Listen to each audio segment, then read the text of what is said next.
This could be the best video you've ever watched, and this video could transform your life and enable you to achieve financial independence. Can you please introduce yourself?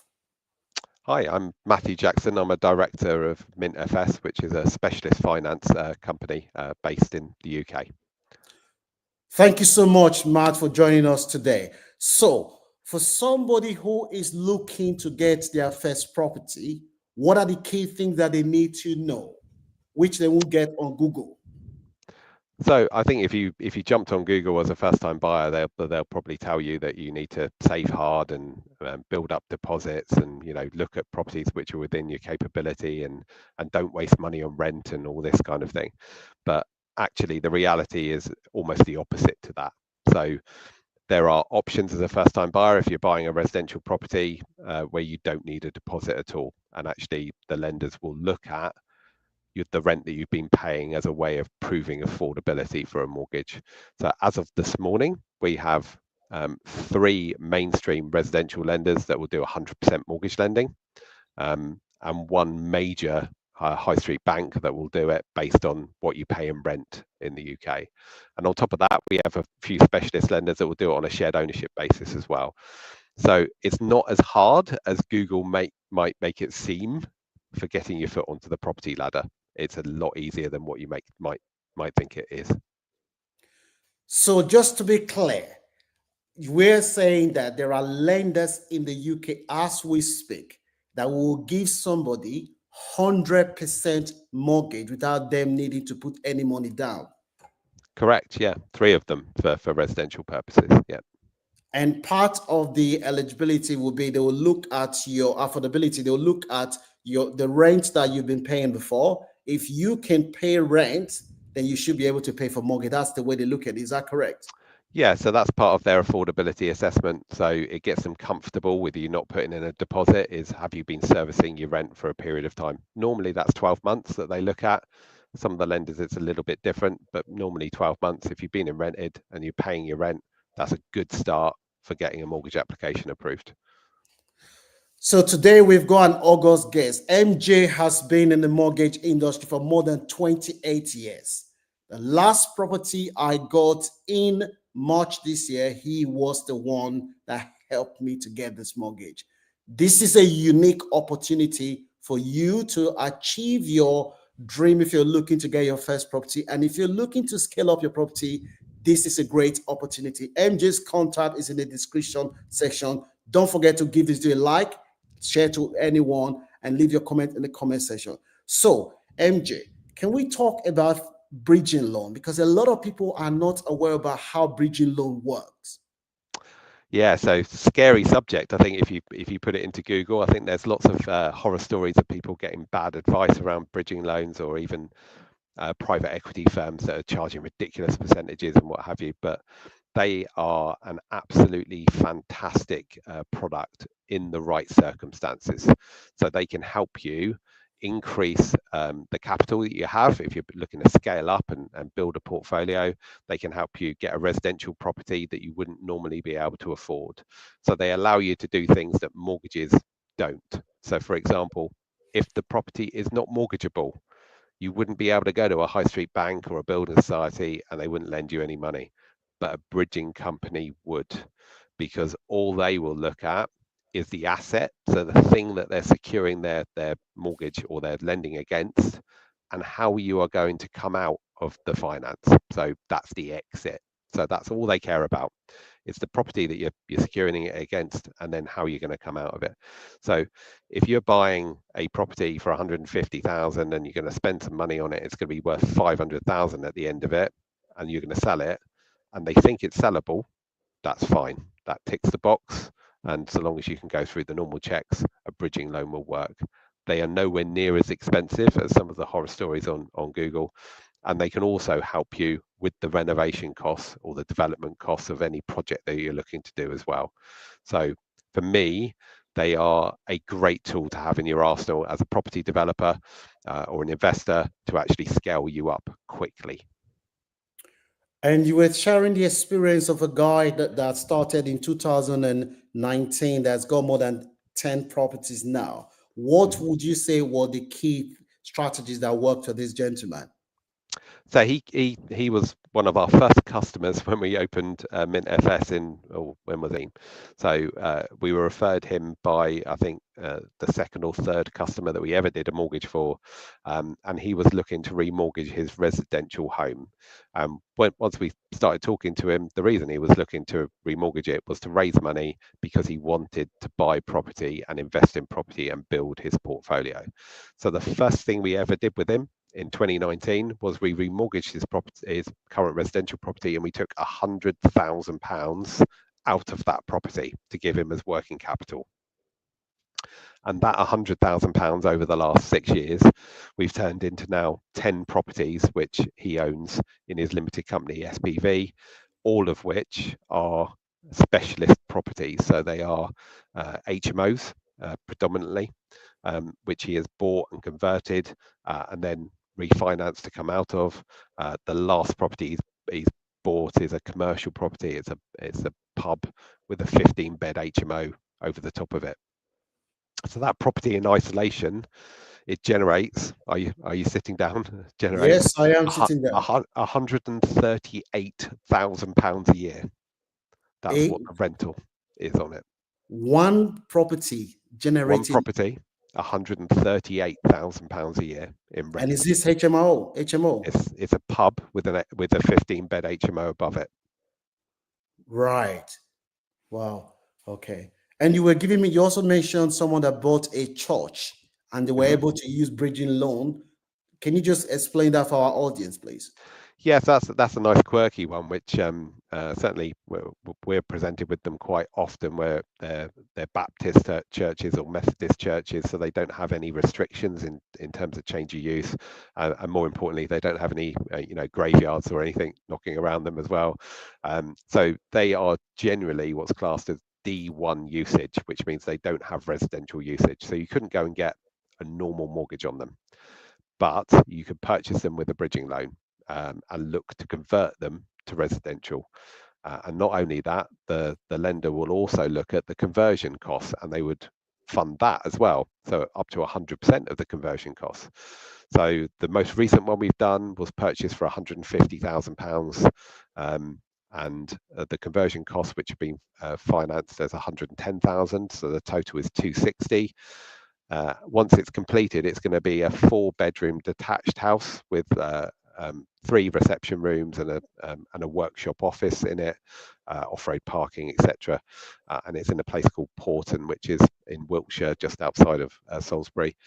Conservatively, it's probably going to be worth 650,000, I would think. So £260,000 worth of investment, £650,000 worth of value. So you've got a family that are going to move into that. They would never have been able to afford that property on the open market, but they get a forever home from a small investment just by looking at something a little bit different and a little bit quirky. Wow, that's really, really good. Thank you so much, Matt. If you've seen any value in this content, don't forget to like it and share so that other people can learn. Matt, let's talk about buying. What are the benefits of buying with a limited company? Well, the number one benefit, I suppose, certainly if you're a first-time buyer, first-time landlord, is that if you buy straight into a limited company SPV, you protect your personal stamp duty allowance. So your exemption that you have as a private individual, my view is that's yours to buy your first residential home, the one that you're going to live in. Do you really want to use it to buy your first investment property? Because if you buy it in a personal name, it's going to swallow up that stamp duty exemption, and you won't be able to use it for a residential purchase. If you purchase your first property for investment purposes as a first-time buyer and place it into an SPV, you are not using your personal stamp duty exemption. So that is a big tick. So for when you then in the future go and buy your residential home.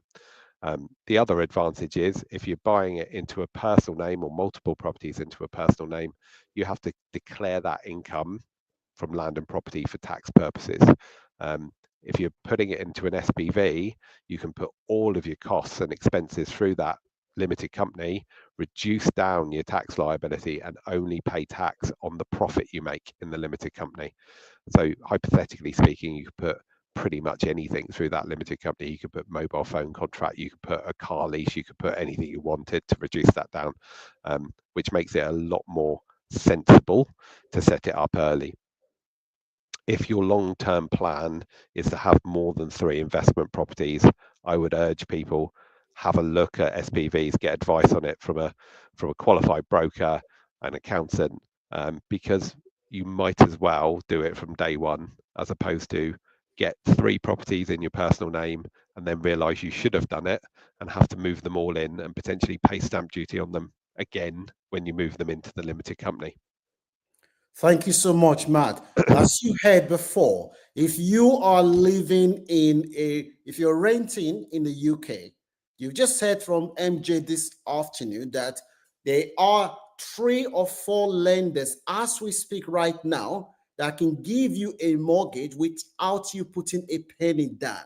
As part of the affordability, all they need to check is that you're paying your rent. And if you can pay your rent, they will consider you that, yes, you are somebody that they can give you loan as long as you can pass the credit check. Make sure you share this video with anyone that you know will benefit. Information, they say, is power. MJ, let's quickly talk about refurbished loan to the lay person who wants to get into property and scale. What is refurbished loan? So it's a facility that is put in place by the lender when you buy the property that allows you to refinance it after you've refurbished it. So, in a lot of instances, I talk to people that have already got investment properties that they've spoken to other brokers, and they're frustrated because they're tied into a 5-year fixed rate. They've improved their property, but they can't get the money out of it. And we might need to look at like a second charge mortgage or something to get the funds out of it for them to move on to the next project. But if they'd have spoken to us at the outset, any good broker would listen to what their plans of their client are for the future. If they're looking to refurbish that property, we should be looking at a lender that allows them to refinance it after you've finished. So you'd have an agreement up front that there'll be a new valuation done once the refurbishment is completed, and the difference between what they lent you for the purchase and what the property is now worth in terms of the product would be released to you and sent straight to your bank once the refurbishment is completed. That's really, really good. So what are the tips that you would give anyone who is looking to either get their first property or somebody that's already got a property that is looking to scale up? So probably top tip is, and a little bit corny, but get yourself a power team, as I would call it. So certainly if it's property investment, you want a broker that understands the specialist lending market, that understands all types of mortgages, that can give you advice and guidance, and offer you creative solutions to allow you to build your property portfolio. You want a solicitor that's able to act for you in every type of purchase and understands not just a straightforward residential purchase or a buy-to-let, but an SPV purchase, maybe a commercial one that you can keep with you as you go. And the third tip is find a mentor, find somebody that's done it before, that's made mistakes, that can stop you from making them, and then can give you guidance and support and help as you go.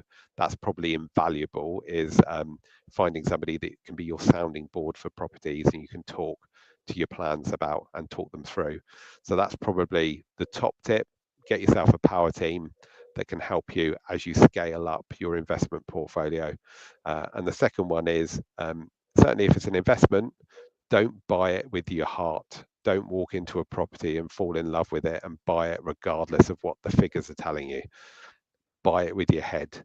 So any investment property has to work in black and white in figures when you put them into the calculator. So what's the yield that you're going to get from it if you're going to retain it? So how much are you going to make per year on it?